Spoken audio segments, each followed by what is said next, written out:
보시되 제가 읽겠습니다. 창세기 46장 1절로 7절 말씀. 이스라엘이 식구를 거느리고 그의 모든 재산을 챙겨서 길을 떠났다. 브엘세바에 이르렀을 때 그는 아버지 이삭이 하나님께 희생 제사를 드렸다. 밤에 하나님이 환상 가운데서 야곱아 야곱아 하고 이스라엘을 부르셨다. 야곱은 제가 여기 있습니다 하고 대답하였다. 하나님이 말씀하셨다. 나는 하나님 곧 너의 아버지의 하나님이다. 이집트로 내려가는 것을 두려워하지 말아라. 내가 거기에서 너를 큰 민족이 되게 하고 나도 너와 함께 이집트로 내려갔다가 내가 반드시 너를 거기에서 데리고 나오겠다. 요셉이 너의 눈을 직접 감길 것이다. 야곱 일행이 브엘세바를 떠날 차비를 하였다. 이스라엘의 아들들은 자기들의 아버지 야곱과 아이들과 아내들을 바로가 야곱을 태워오라고 보낸 수레에 태웠다. 야곱과 그의 모든 자손은 집짐승과 가나안에서 모은 재산을 챙겨서 이집트를 바라보며 길을 떠났다. 이렇게 야곱은 자기 자녀들과 손자들과 손녀들 곧 모든 자손을 다 거느리고 이집트로 갔다. 아멘. 네. 할렐루야. 네. 하나님의 크신 은혜가 오늘 주일 아침 일부 예배 드리는 우리 참교회 가족들에게 넘치시기를 바랍니다. 여러분 여태까지 몇 번 정도 이사를 다니셨나요? 저는 뭐 이제 주로 수도권 하고 제가 강원도에도 잠시 산 적이 있긴 하는데 제가 뭐 이제 살았던 도시 보면은 화성, 원주, 수원, 서울, 또 시흥, 또 이렇게 용인 도시로는 이제 6개고 제가 이사 다닌 거에 좀 세보니까 20번 정도 지금까지 이사를 다녔더라고요. 네. 이사를 하는 가운데 이제 우리 가족을 구성하는 구성원이 늘어나기도 하고 또 이제 어르신들 돌아가기도 하시고 그랬습니다. 결혼을 하고 분가를 하고 아이들이 태어나고 어른들이 돌아가시면서 많이 우리 가족 구성원들이 바뀌었지만 그래도 저와 평생토록 지금까지 동행하시는 분은 우리 하나님이 계속 저와 함께 하셨다라는 것을 저는 고백할 수 있습니다. 하나님이 지금까지 함께 하셨기 때문에 우리 가정에 많은 일들이 다가오고 또 그 가운데 기쁜 일도 슬픈 일도 힘든 일도 즐거운 일도 있었지만 잘 이기고 오늘날까지 오게 된 줄로 믿습니다. 오늘 본문 말씀은요. 야곱이 가나안을 떠나 애굽으로 이집트로 들어가는 장면을 묘사하고 있어요. 약속의 땅 가나안을 떠나는 것이 두려웠어요. 그렇지만 하나님은 야곱과 함께 하시라고 뭐하고 있어요? 약속하시고 있습니다. 아브라함과 그리고 이삭과 함께 하신 하나님은 야곱이 가나안에서 밧단 아람으로 갈 때 밧단 아람에서 가나안으로 돌아올 때 가나안에서 애굽으로 향할 때 함께 하시리라고 약속하고 있습니다. 야곱이 어디에 가든지 늘 함께 하시겠다라는 것입니다. 여러분 우리의 인생도 늘 어디론가 떠나요. 뭐 나는 계속해서 같은 곳에 사는데 뭐 이렇게 얘기하는 분도 있겠지만 가만히 보면요 가만히 있는 게 아니에요. 뭐 우리가 새로운 곳에 가기도 하고 또 새로운 사람을 만나요. 또 그리고 내가 이전까지 해보지 않았던 새로운 일을 접합니다. 다 뭐예요? 이게 어디론가 떠나는 것과 마찬가지입니다. 그럴 때마다 우리 마음 한구석에서는 기대하고 또 이제 어떤 정말 기대하는 마음이 많이 생기기도 하지만 다른 한편으로는 어떤 일이 정말 기다리고 있을까? 불안하고 두려운 마음이 생겨나기도 해요. 그렇죠? 낯선 곳에 잘 적응할 수 있을까? 좋은 사람을 만날 수 있을까? 처음 해보는 일인데 잘할 수 있을까? 이런저런 불안함이 우리 마음속에 찾아올 때 우리가 기억해야 되는 것은 하나님은 자신의 백성을 결코 떠나지 않으시고 늘 함께 해주신다라는 것입니다. 그래서 자신의 백성과 늘 함께 하신 하나님을 바라보면서 또 우리가 이제 하나님의 백성으로서 우리는 어떻게 살아야 하는지 오늘 말씀을 통해서 다시 한번 발견하는 저와 여러분 되기를 주님의 이름으로 축복을 합니다. 본문이 우리에게 주는 첫 번째 교훈은 뭐냐? 하나님은 예배자와 함께 하신다라는 거예요. 1절 말씀 볼게요. 1절. 여러분도 집에서 읽으세요. 46장 1절입니다. 시작. 이스라엘이 식구를 거느리고 그의 모든 재산을 챙겨서 길을 떠났다. 브엘세바에 이르렀을 때 그는 아버지 이삭의 하나님께 희생 제사를 드렸다. 아멘. 여기 보세요. 지금 이스라엘은 여기 야곱이죠. 야곱이 어디로 떠날 때? 이제 이집트로 갈 때 자기 식구, 그러니까 자기의 뭐 부인들, 뭐 자녀들이 낳은 자손들, 뭐 하여튼 그다음에 자기의 노비 뭐 이런 거, 양떼, 소떼 뭐 이런 모든 것들을 다 거느리고 어디로 가는 거예요? 지금 이집트로 이제 들어가면서 어디에서? 브엘세바에서 하나님께 뭘 드렸다? 제사를 드렸다라는 것입니다. 예. 여러분, 야곱은요 조금 특별해요. 특별한 삶을 살았어요. 이 야곱의 할아버지 아브라함이죠. 아브라함은 갈대아 우르에서 가나안도 갔다가 애굽도 갔다 이렇게 했어요. 근데 이제 일단 뭐 거기서는 떠나온 사람이니까 아브라함이 뭐 다시 아람으로 올라가거나 그런 일은 없어요. 근데 지금 여기 보세요. 이삭은 평생 가나안에서만 살았어요. 이삭은 바단 아람 위쪽으로 올라간 일도 없고요. 애굽으로 내려간 일도 없어요. 그냥 계속해서 가나안에 살았어요.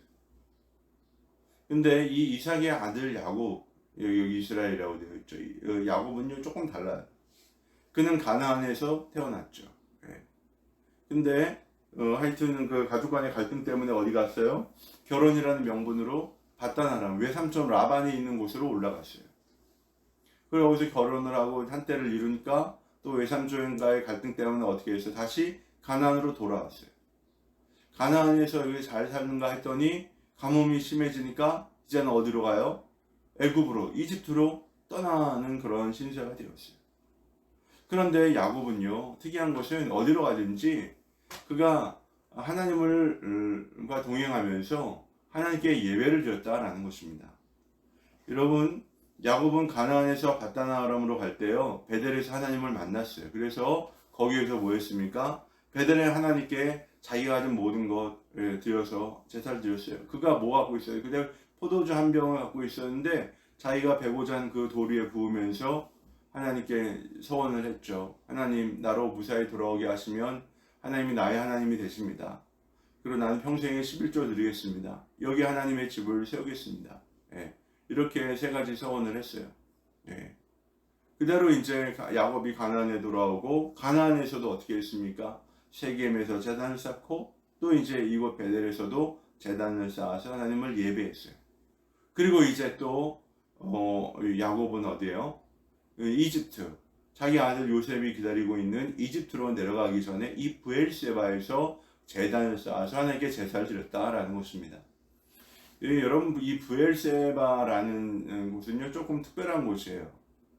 우리나라로 치면요 땅끝마을 해남이라고 할까? 그러니까 여기는 가나안하고 광야의 경계예요. 여기까지를 이게 가나안 땅으로 봐요.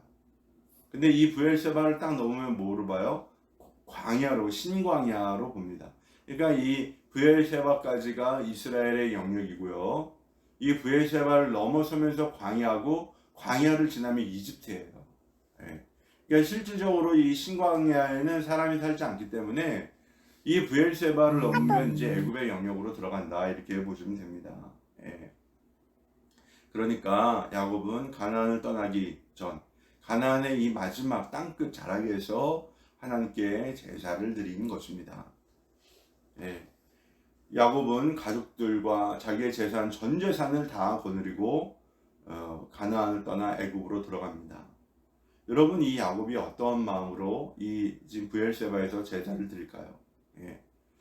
잃어버린 아들 요셉을 다시 만난다라는 그런 기대와 소망도 있겠지만, 이게 좀 뭐예요? 자기 모든 것을 다 거느리고 애굽으로 가니까 어떤 마음도 있겠어요? 불안하고 초조한 마음도 있겠죠. 2절부터 5절까지의 말씀을 보면은 이렇게 불안하고 초조한 야곱의 마음이 조금 이게 우리가 짐작을 할 수 있어요. 왜 하나님이 두려워하지 말아라. 내가 너와 함께 할게. 예. 내가 죽으면 너 거기서 나올 거야. 너희 아들 요셉이 너희 눈을 감겨줄 거야. 예. 이렇게 계속해서 하나님이 야곱에게 희망의 말씀을 주시고 소망의 말씀을 주시는 것을 우리가 볼 수가 있습니다.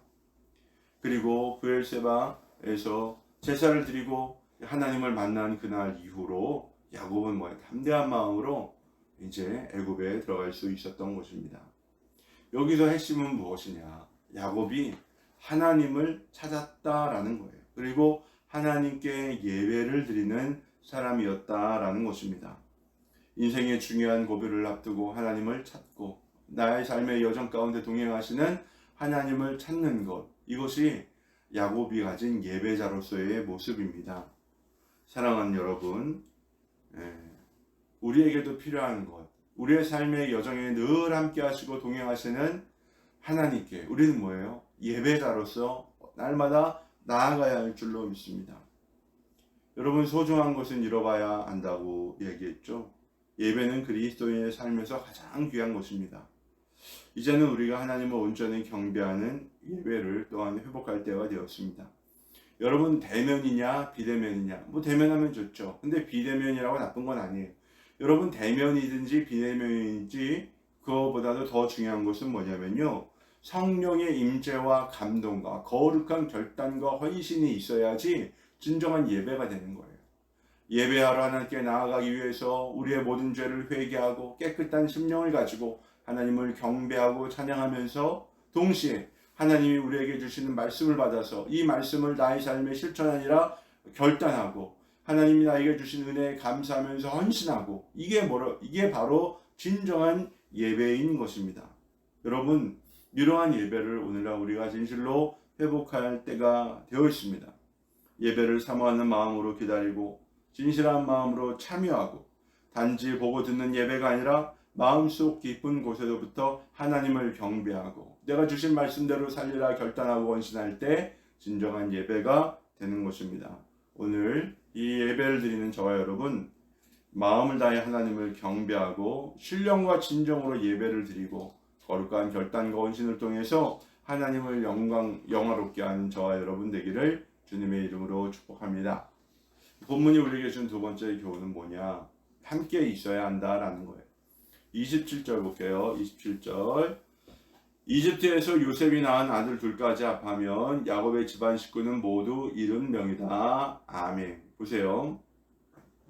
본문에서는 야곱의 자손으로 애굽에 이른 자의 이름을 모두 다 밝히고 있어요. 이제 7절부터 쭉 나와요. 그 사람 누구의 후손, 누구를 통해서 누구를 낳고 하여튼 이 이야기가 계속해서 뒤에까지 쭉 나옵니다. 예, 예. 그들의 숫자가 모두 다 70명이었다라는 거예요. 예. 한 가지 주목할 것은요, 아브라함이나 그리고 이삭과는 달리 야곱의 후손들은요, 흩어지지 않고요, 모두 다 함께 이집트로 들어갔다라는 거예요. 이거 굉장히 중요한 사실입니다. 여러분, 아브라함은요, 8명의 아들을 두었어요. 맨 아들이 이제 이스마엘, 또 그 다음에 이삭이죠. 그 다음에 후처 구두라를 통해서 6명의 아들을 두었는데요. 이 약속의 땅 가나안에 산 것은요, 누구밖에 없어요? 이삭밖에 없어요. 이스마엘은 어디로? 에돔 땅으로 가고 나머지 후처들은 다 동방 땅으로 다 보냈어요. 예.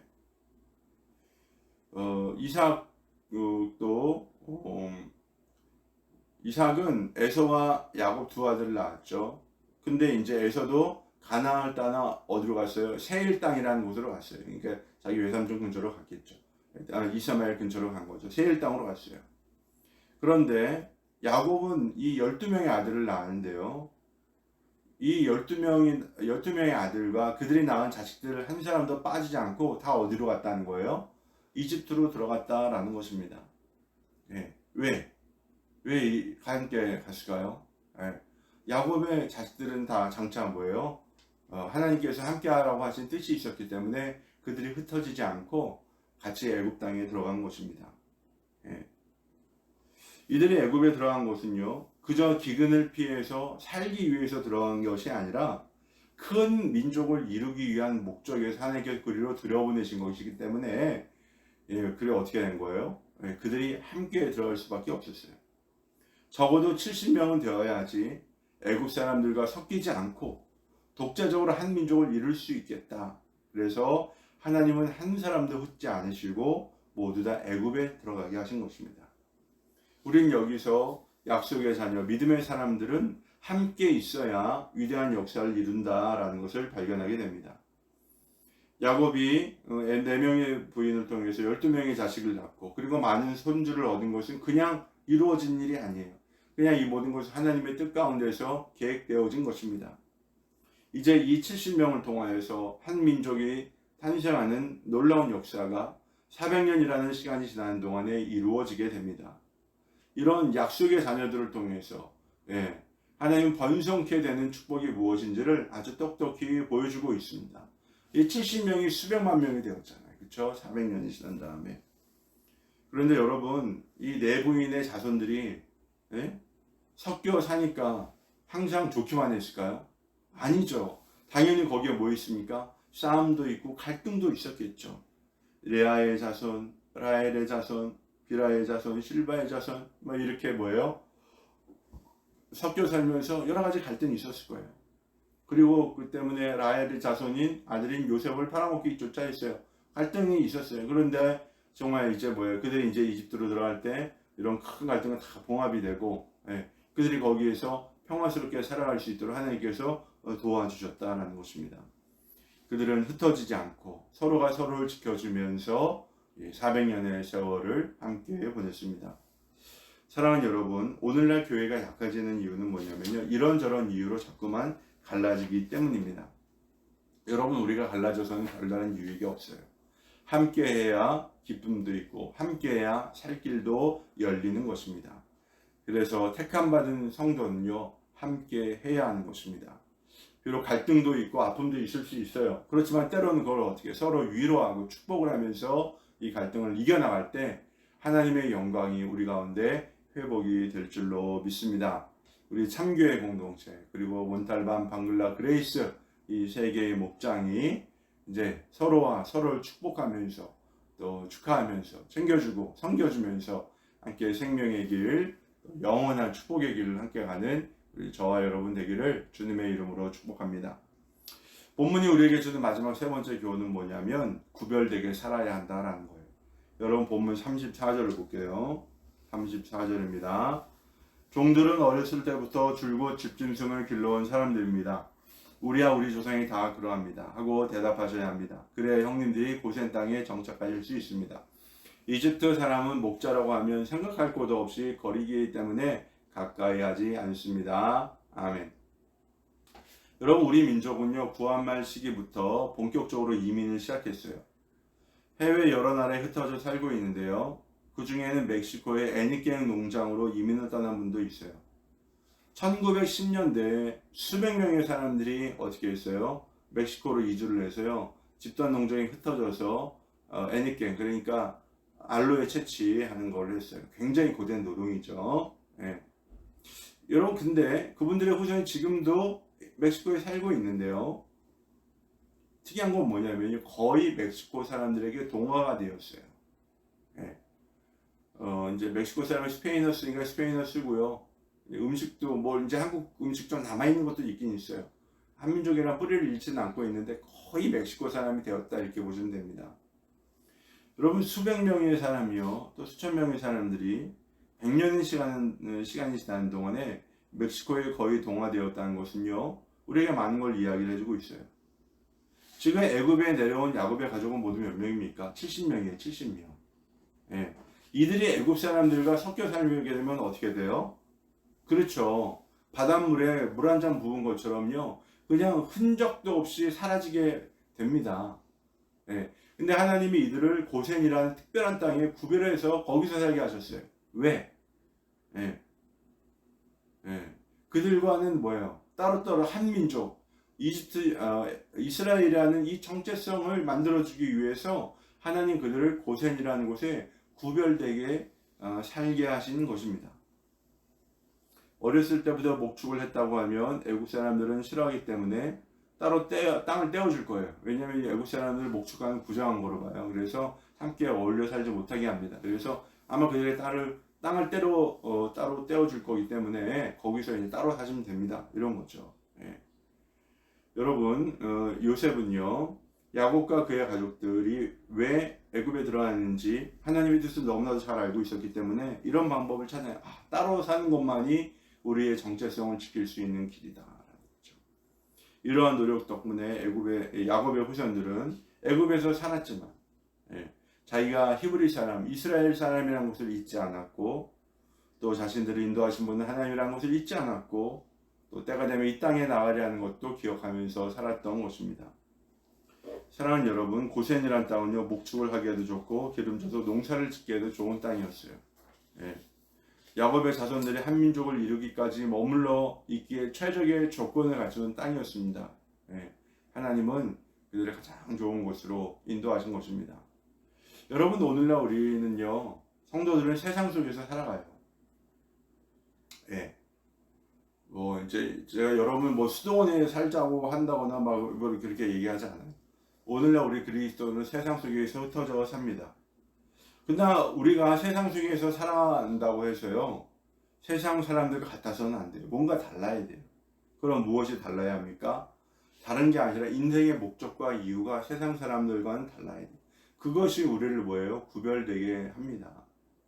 예배생활, 기도생활, 성도로서 기본적으로 지켜야 될 것도 있지만요, 진짜 우리의 삶에서 그리스도인의 향기를 드러낼 수 있어야 돼요. 그리스도인의 모습을 나타낼 수가 있어야지 그게 세상과는 구별된 그리스도인의 삶이라는 것을 알아야 합니다. 예. 그래야지 삶 속에서 그리스도인다운 배어 나와야지 하나님과 동행하는 사람의 모습을 우리가 보여줄 수 있는 것입니다. 지난 금요일에 저는 아내와 함께 조촐한 은퇴 축하 모임에 참여를 했어요. 제가 존경하는 밝은 교회 오명교 목사님 은퇴 축하 모임인데, 그분이 이제 아직까지 은퇴를 하려면 한 3년 남았어요.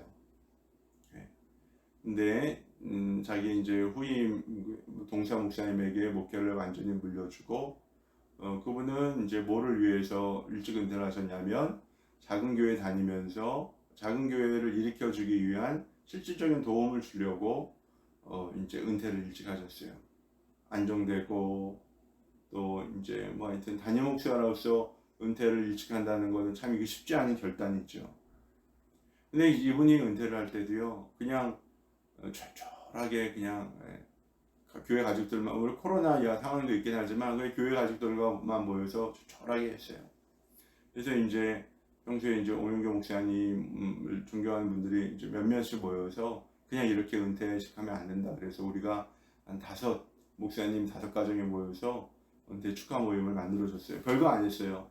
조그만 선물 드리고 케이크 하나 드리고 우리 감사 편지 읽으면서 축하드렸는데요.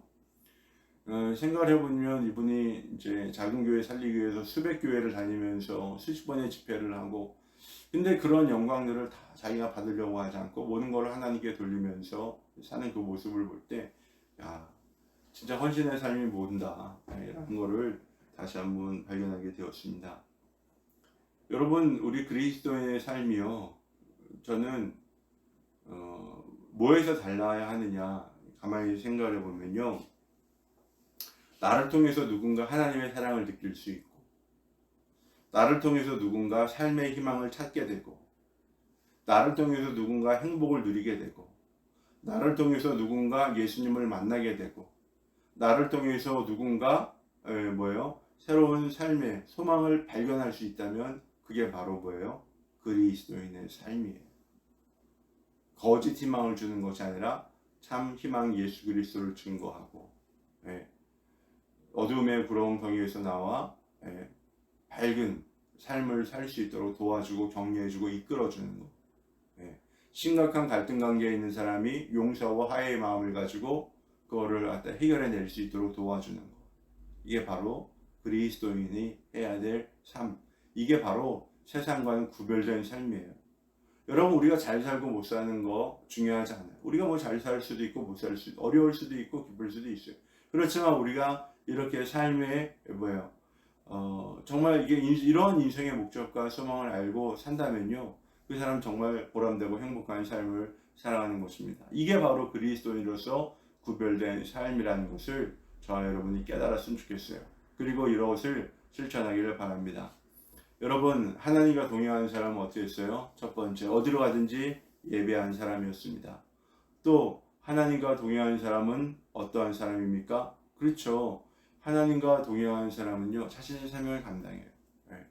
그리고 믿음의 사람들과 떠나지 않고 함께 있으려고 노력해요. 또 하나님과 동행하는 사람은 어떻습니까?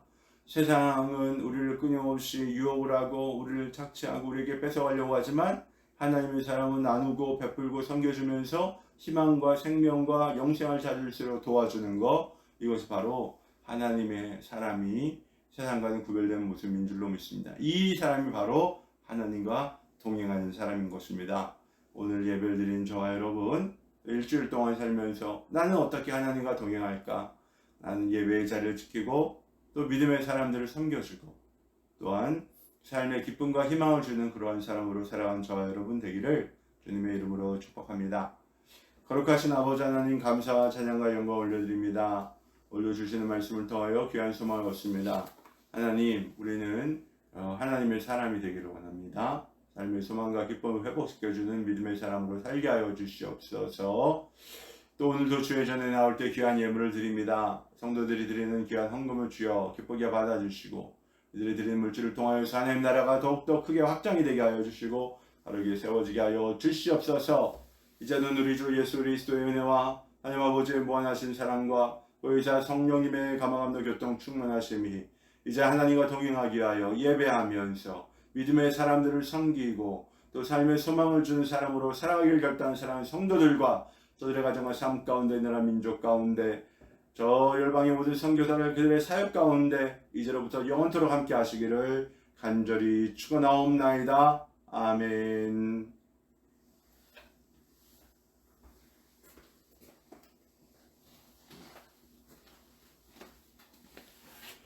예, 우리 감사합니다. 예. 우리 안정숙 자매님, 유명희 사모님, 이현희 집사님, 김재 집사님, 오늘 반갑습니다. 네. 예, 하여튼 오늘 주일 잘 보내시고요. 또 뵙겠습니다. 샬롬.